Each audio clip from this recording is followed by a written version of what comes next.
you're curious about our defeat in the war? The HFY veteran's mandibles clicked with unease as he sipped his drink. I'll tell you precisely why we were defeated. We never had a chance against those deranged primates. The young journalist leaned in, her antennae twitching with curiosity. She'd heard whispers of the notorious human-Cther conflict, but first-hand accounts were scarce. Most veterans preferred oblivion. But surely, the Empire's military supremacy. She began. Military supremacy, the veteran scoffed, a grating chitter. Allow me to elucidate something about humans in warfare. You presume you grasp violence, you presume you grasp combat. You don't. He took another lengthy swallow, his multifaceted eyes reflecting the dim ambience of the space station's lounge. Here's the core truth about humans: they elevated warfare to an art form long before they even escaped their gravity well. While we were refining plasma weaponry and energy shields, you know what they were occupied with? Devising increasingly inventive means to eliminate each other with sharpened metal fragments and refined explosives. But that's so primitive, the journalist objected. Primitive? He slammed his beverage down. Let me recount primitive to you. During our initial engagement with human forces, we deployed cutting-edge battle formations, flawless geometric patterns optimized by our finest military AIs. You know their response? They scrutinized our impeccable formations and chuckled, then proceeded to hurl rocks at us. Rocks, not mere pebbles, tungsten rods deployed from orbit. Do you comprehend the ramifications of dropping a telephone pole-sized chunk of metal from space? They dubbed it rods from God, pure kinetic energy, devoid of radiation, devoid of sophisticated energy signatures to detect, merely death from above. The journalist's antennae drooped. But surely, our superior numbers. Numbers? Another harsh laugh. Ah, that's the pinnacle. We harbored the same notion, we outnumbered them 10-1. But you know what humans excel at? Fighting outnumbered. They've cultivated an entire mythology around it, thermopolymerized into a sport. While we were formulating combat doctrines founded on pure logic and efficiency, they were conceiving constructs termed video games that simulated combat in progressively intricate ways. By the time we encountered them, their civilian populace had dedicated more time contemplating tactical combat scenarios than our military strategists. But that's merely simulation, the journalist countered. Surely, actual combat. Exactly what they've been preparing for their entire existence. Every human child matures playing war games, capture the flag, paintball, laser tag. They transform combat into entertainment. And that's not even the most disconcerting aspect. He leaned forward, his voice dropping to a murmur. The most disconcerting aspect is their creativity. We believed we comprehended warfare, we had distilled it to a science: impeccable formations, optimal weapon configurations, meticulously calculated risk assessments. But humans perceive possibilities on a battlefield. What do you mean? During the Battle of Tori, we had their fleet cornered, superior numbers, superior positioning, superior firepower. By every tactical calculation, they were doomed. You know their course of action? They intentionally detonated their own antimatter reactor containment fields to generate a colossal electromagnetic pulse, frying their own systems along with ours. Then, while both fleets were inert in space, they launched boarding parties utilizing primitive chemical rockets. He shuddered. Do you comprehend the sensation of being within a cutting-edge warship, surrounded by the most advanced technology in the galaxy, and witnessing humans in mechanical pressure suits slicing through your hull with thermal lances? Not plasma cutters, not energy beams, literally just intensely heated metal. And they were singing as they did it, singing some ancient war song, Blood Upon the Risers, I believe they called it, something about parachutes malfunctioning. They possess songs about their troops perishing horribly, and they sing them to bolster morale. What manner of species engages in such behavior? The journalist's mandibles twitched nervously. But surely, they're technological limitations. See, that's where everyone errs. We perceived their primitive technology as a weakness, but humans don't perceive technology as we do. To them, technology is merely another instrument in the toolbox. They'll employ plasma rifles alongside ballistic weapons, quantum computers alongside mechanical analog systems, whatever functions, whatever accomplishes the objective. He gestured expansively. You know what truly drives the point home? Their language. They possess this saying, there's more than one way to skin a cat. Upon initially hearing that, I had to request clarification. Turns out it's an idiom concerning problem solving. But contemplate that for a moment, they possess a common saying regarding multiple methods of removing an animal's hide. That's the type of species we were contending with. But we had superior ships, superior weapons. Superior ships? Let me enlighten you about human ships.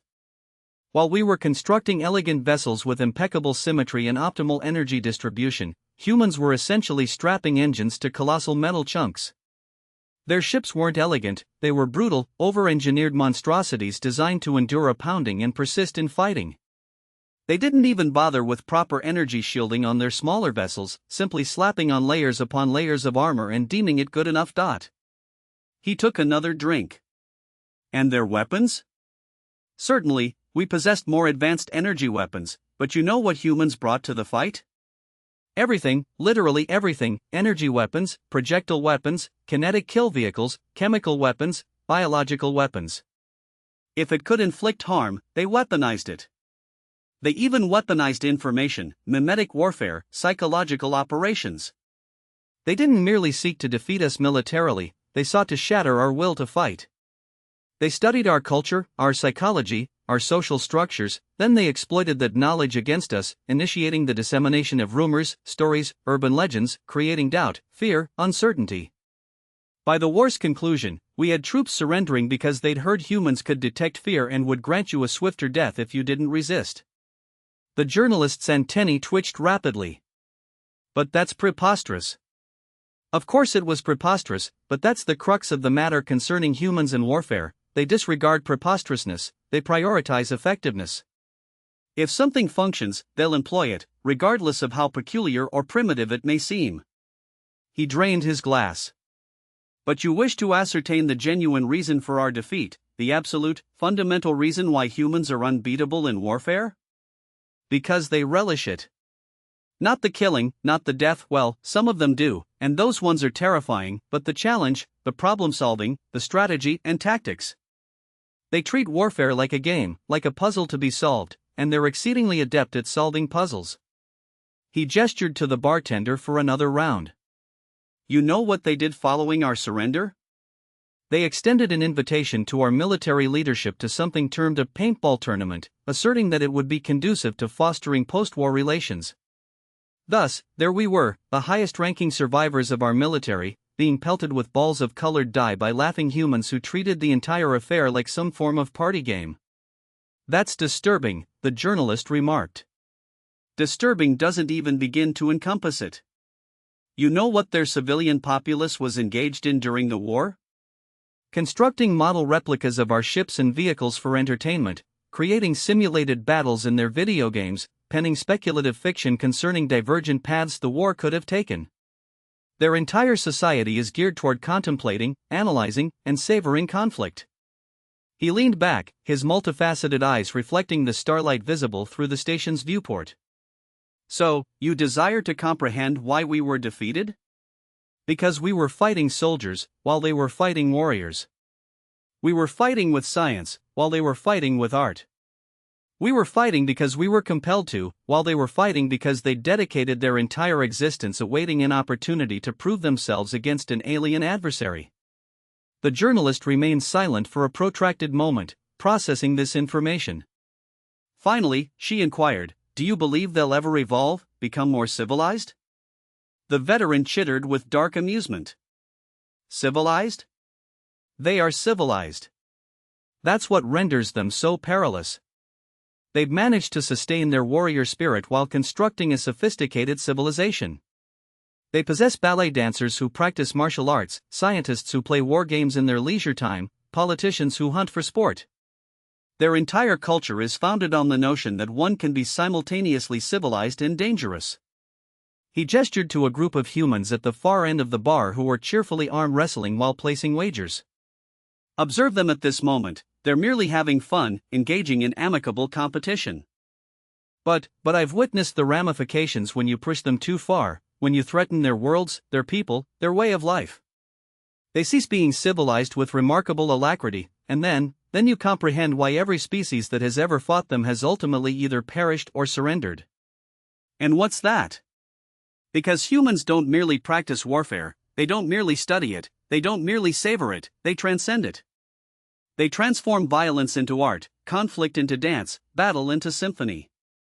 They are the gods of war, and the remainder of us, we're merely fumbling around with basic arithmetic while they're composing grand operas of destruction.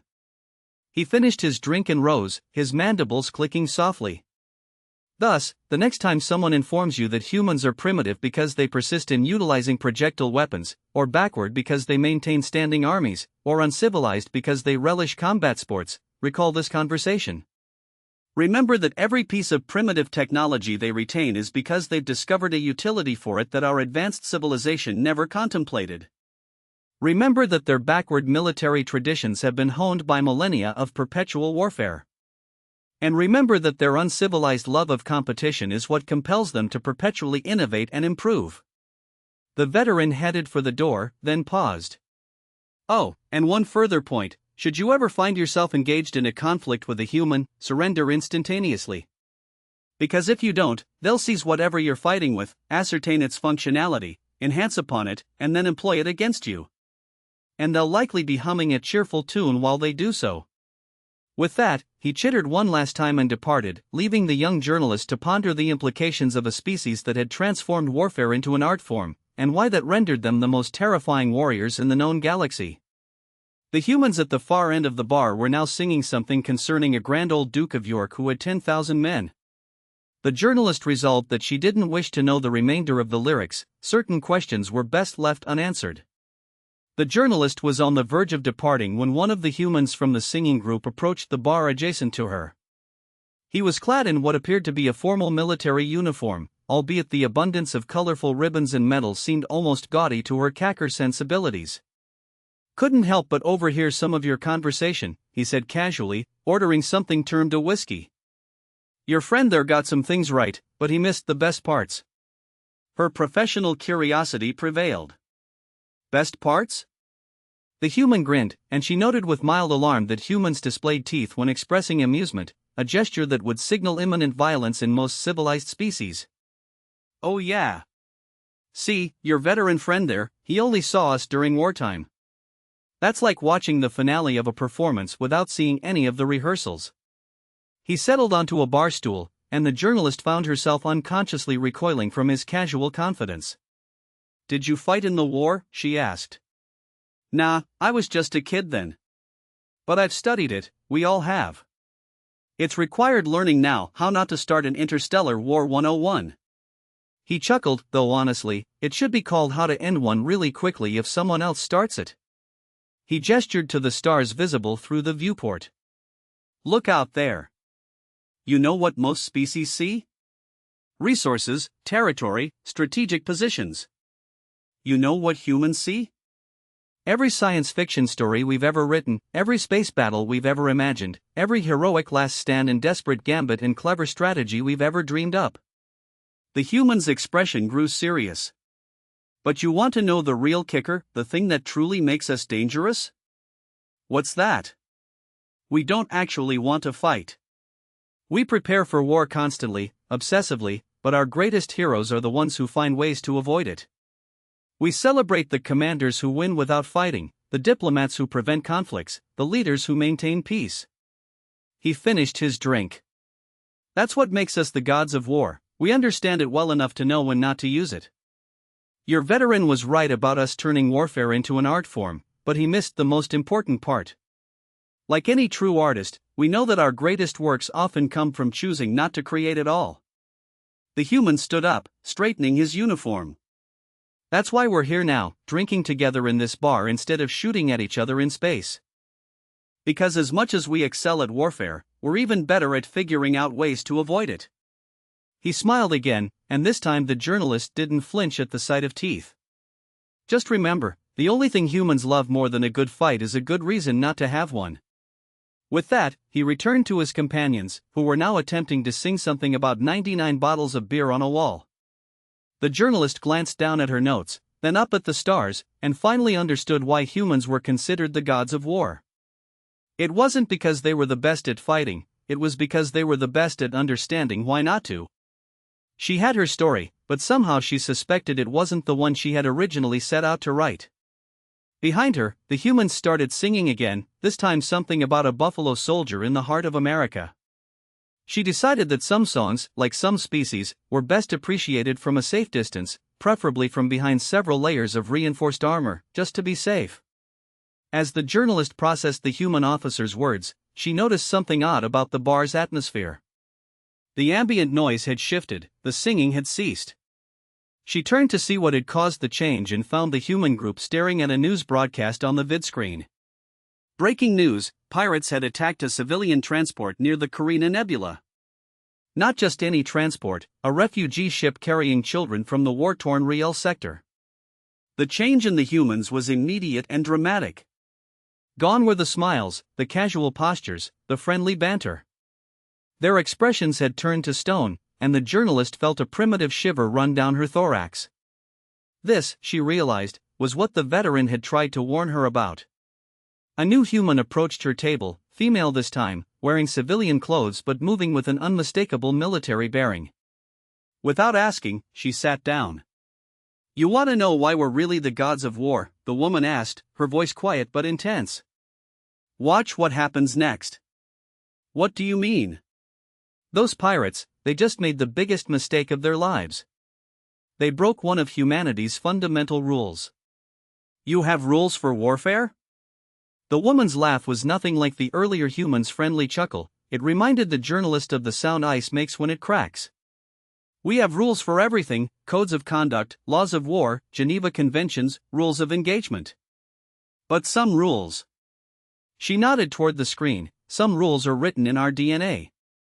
The journalist watched as the humans in the bar began making calls, sending messages, coordinating with an efficiency that seemed at odds with their earlier revelry. "See, most species think we're dangerous because we're good at fighting," the woman continued, "but that's not it at all. We're dangerous because we have lines that shouldn't be crossed. And when someone crosses those lines..."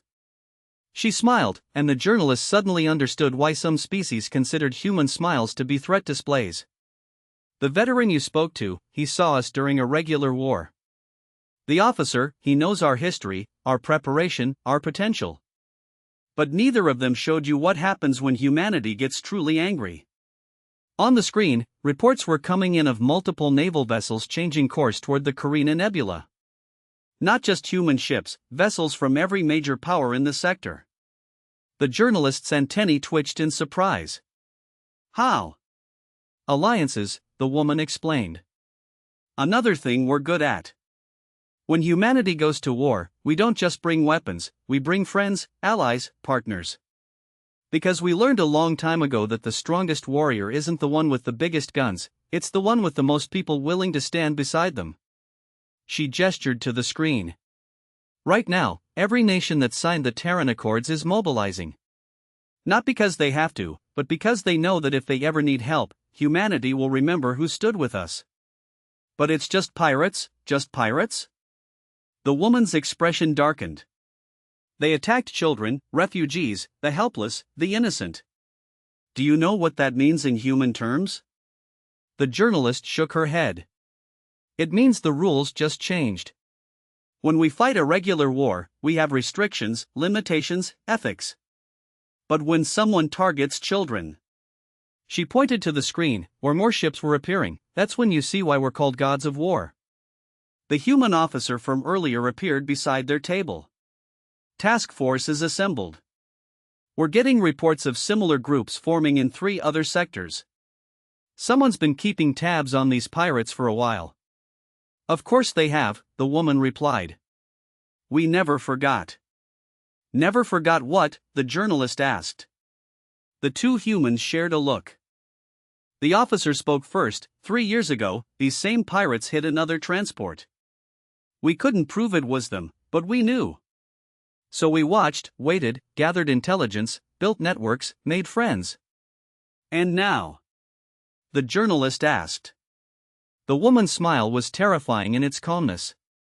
Now they've given us an excuse, a justification, a reason. And that's when humans are at their most dangerous, when we can act with full moral authority. On the screen, the first reports of engagement were coming in. The journalist watched in amazement as ships from a dozen different species moved in perfect coordination, cutting off escape routes, isolating pirate vessels, executing maneuvers that seemed impossible for such a diverse fleet. How are they working together so smoothly? Because we trained them, the officer said proudly. After the war, we shared our knowledge, our techniques, our experience. Not everything, of course, we're not stupid. But enough. Because we learned that the only thing better than being good at warfare is having allies who are good at it too. And who trust you.